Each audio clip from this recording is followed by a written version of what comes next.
Welcome to the Boostly podcast. We are in season 7, episode 9, and in this episode, we're talking all about Instagram.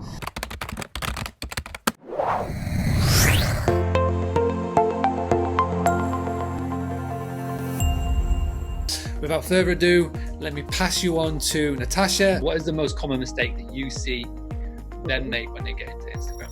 But the first big mistakes, I think, in the hashtags. People are putting in the hashtags basically Airbnb host, Airbnb superhost, vacation rentals, whatever.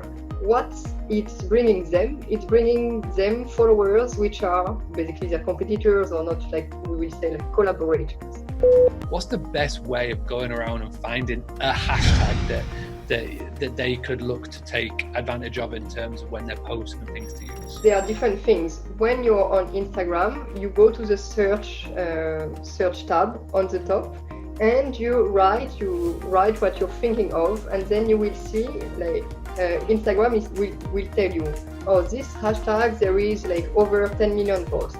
This hashtag is 100 posts. So as you were saying, you don't want a hashtag which is too small and that you will be the only one there. It's not the point. The second thing, what I advise, look for your competitors. Look for the competitors or look for the hotels. Why look for the hotels? Don't use the hashtags which are just for hotels, but look for the hotels. Usually they have a big team. They have more money than you for their marketing. So they have a team behind them who are doing the research on what hashtags they should use. So look at what they are using as hashtags.